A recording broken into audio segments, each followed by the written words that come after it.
Terry Sullivan was a prosecutor in the Gacy case and also WGN's legal analyst, and he joins us this morning. Terry, what are your thoughts on what you heard from Bob from his podcast? Well, I appreciate what he said. I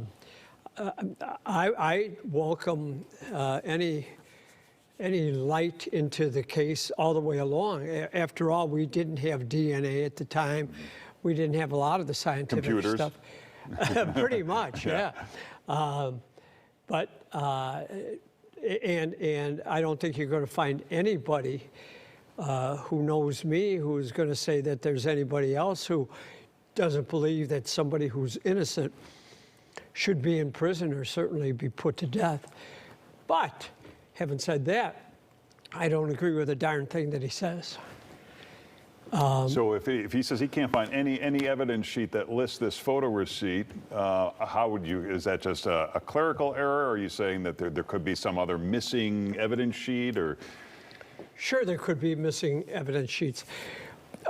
First of all of the stuff that was evidence after the trial went over to a factory, basically a storage factory.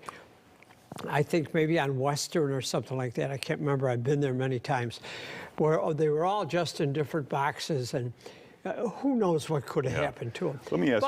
But also, that doesn't mean that it wasn't inventoried. Yeah. And even if it wasn't inventoried, which I don't believe, even if it wasn't inventoried, his father tried the case along with Sam Amirani. They certainly would have challenged the fact that the thing wasn't inventoried if, in fact, it hadn't been inventoried, and there was no such challenge. Let me ask you, Terry, as Sure. we've discussed, this is a complicated case that goes in a million directions, and we're talking about it after 40 years. Is there something you want to know that's bothered you after these 4 decades about this case? Or do you feel like you've put this to rest? I pretty much put it away. It never really stuck with me that much as a lot of people thought it might.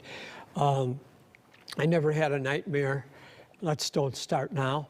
And I never second guessed anything unless it was brought up here or in the court of law. And certainly I respect if in fact it's brought up. But to say that to try to say that Kim Byers, who at that time was innocent, She was the one that provided the photo receipt. Right. Yeah. And she was, I think, 16 at the time, working in a drugstore. To say that she would come up with a cock and bull story is ludicrous. She was and by the way, she's a doctor now out in California.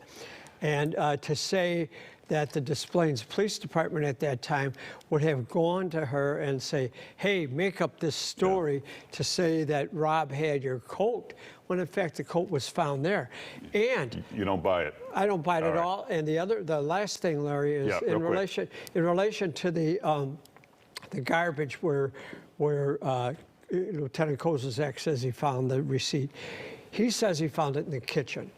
The other officers now are telling Mr. Mata that, in fact, they were told to get garbage from the outside. That doesn't mean there weren't 2, 3, 4 different receptacles and that they didn't get that, package it, and take it into the station for inventory. Well, people can listen to Defense Diaries and the podcast to get all the details of that case. But Terry, I think you're the first guest we've had in studio in quite a long time. So good to see you in person. Really? Yes. Oh, it's good. It's Do we good. have a prize for him? It's good to be in person. Yeah. Isn't this where Bozo was? Yeah. There should be a prize.